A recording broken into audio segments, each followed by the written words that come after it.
Hello! Today we're going to create what's becoming a yearly spooky Halloween game, and this one is going to actually be quite a simple concept.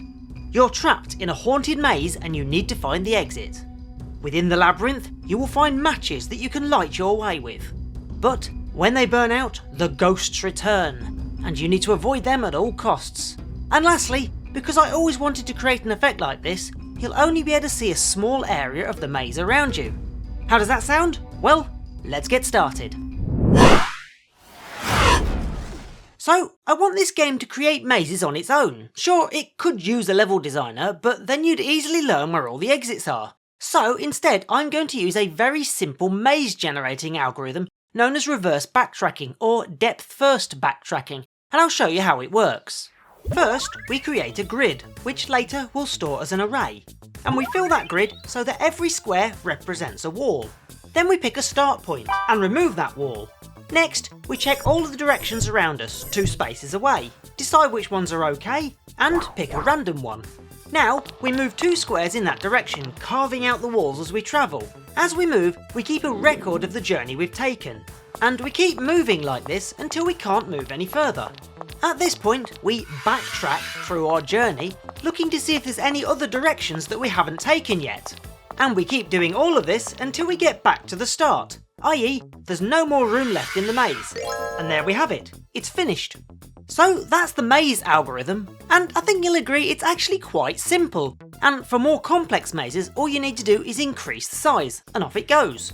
What's really crazy about this algorithm is the code for it is actually quite small. But before I show you that, I just want to give a quick shout out to my Patreon supporters, and I'm so thankful to each one of you.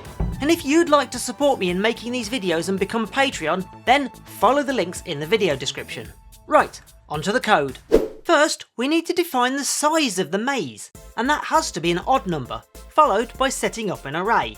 Then, in our make maze procedure, we first clear all of the maze to ones, meaning walls. We also define this area called stack, which we'll use to record the journey as we walk through the maze. Below that, we set up an initial starting point too, and store that as our first point in the journey. The main loop keeps running whilst we have something left in our journey to process. And it starts by extracting the last entry added, and then it looks in the 4 directions to see if it can move in any of them. It does this by calling the find subroutine, which checks each of the directions to make sure firstly that they're within the bounds of the map, then it checks to see if this is a wall or not, and if it is, it populates a special array with options of the 2 squares in each direction of travel.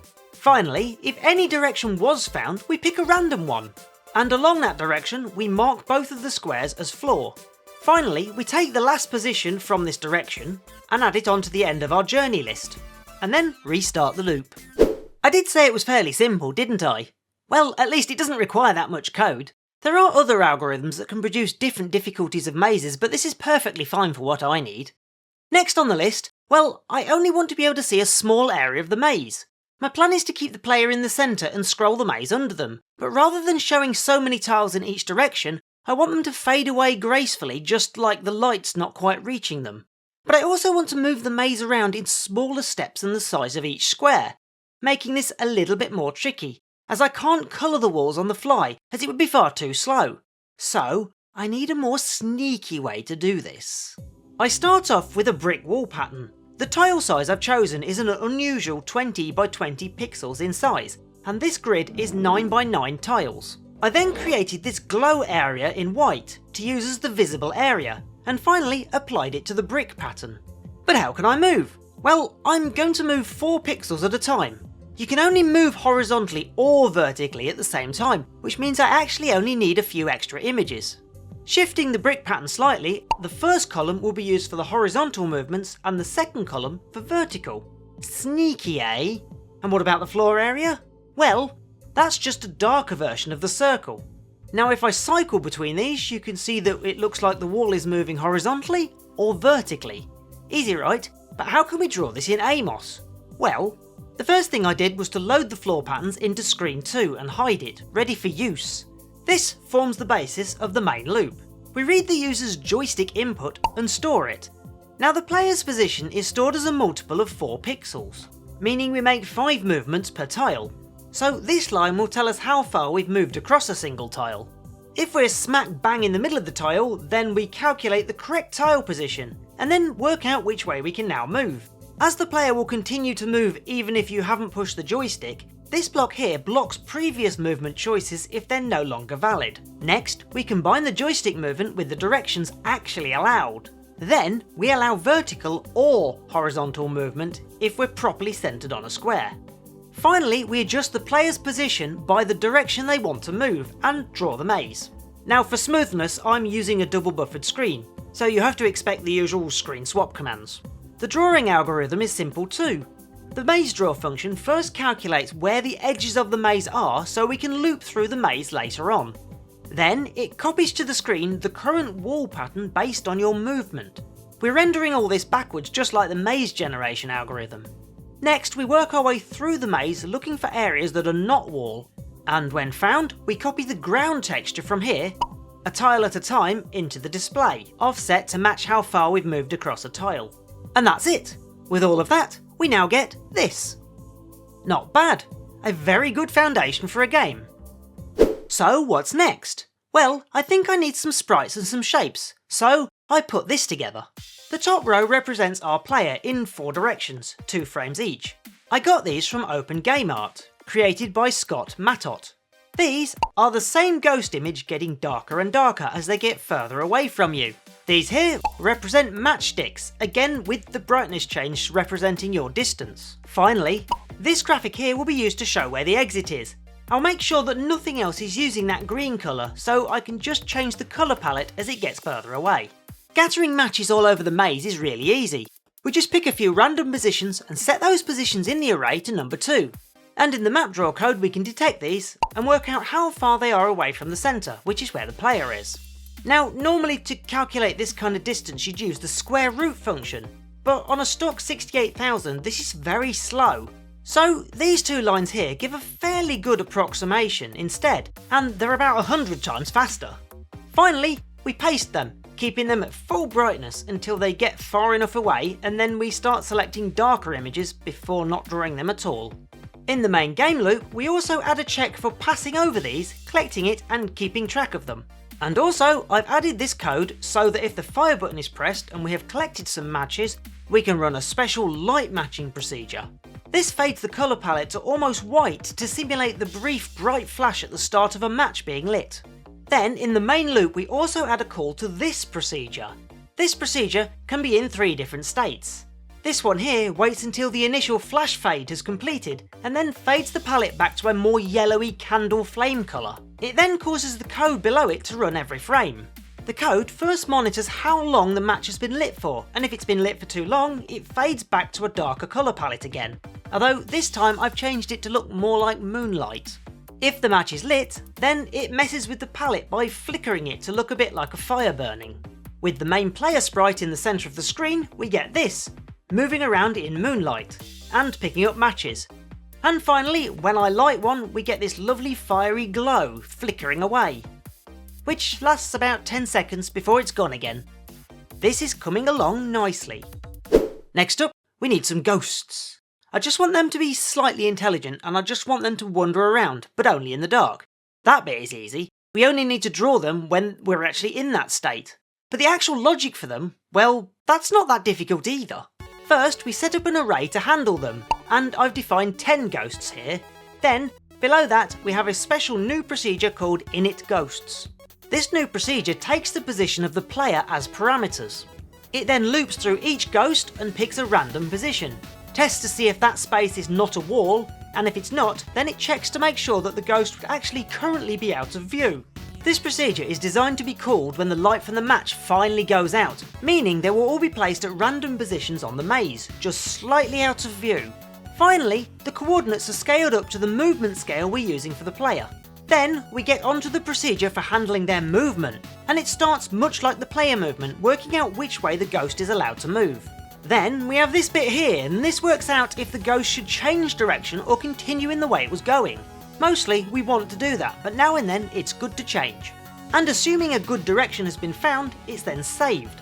The final part manages moving the ghost around based on the direction selected. Then this bit of code here works just like the match does, working out which image of the ghost to display depending on how far it is away from the player. Finally, the ghost is drawn, and at this point we can also test if the ghost intersects with the player and mark them as dead. So, let's see that up and running. First, we start in Moonlight. And after wandering around we find some ghosts, and you can see they're not particularly clever. But the most important part is they're in the way. So we light a match and they're gone. Adding an exit to the maze is much the same as adding the matches, so I'm not going to go into any detail here. However, we're not finished yet. We still need to add a title screen, music and sound effects. Let's start with the sounds, and I've chosen these. This is the AMOS sample bank maker, and I've added 5 sounds. The first is for when you light a match. The second, when the match goes out. The third, when the player gets eaten by a ghost. The fourth, as you enter a new level. And the fifth, which we'll use when you pick up a match or when you try to light a match if you haven't got one. And we also need some music, and I wasn't organised enough to speak to someone to have them specially made. So, with credits, I've borrowed 2. This one will be used for the title screen.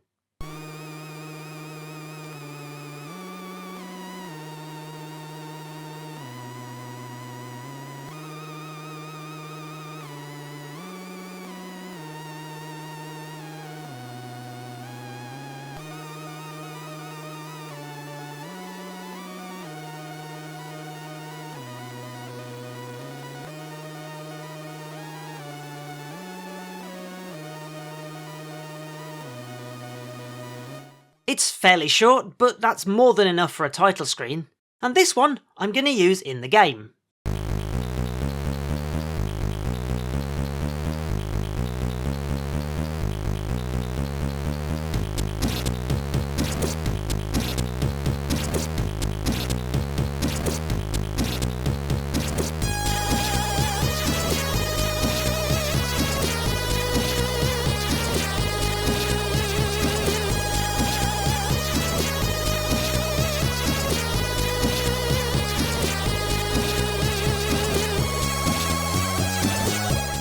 I've cut that short. You can listen to it later. I've included it in the source code, which will be available on my itch.io page.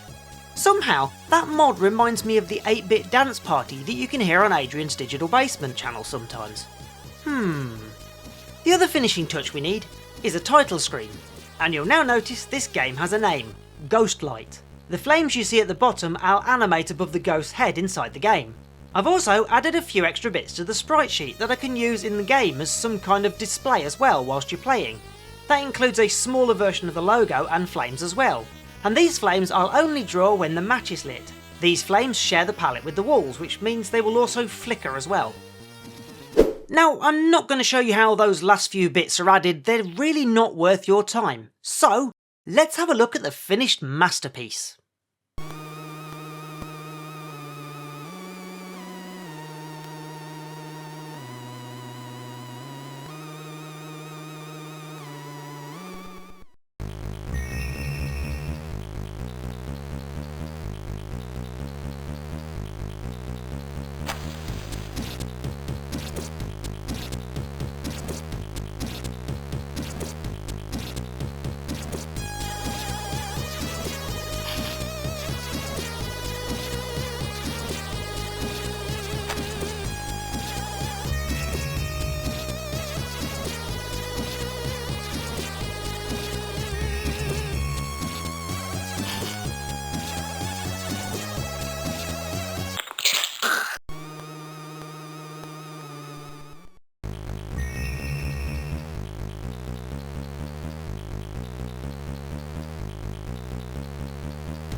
And there you have it, a simple game for Halloween, and including all the comments, this is less than 700 lines long. You can download the game and the source code from my itch.io page, and you can find links to that in the video description. Anyway, I hope you found this interesting, thanks for watching, and I'll see you in the next one.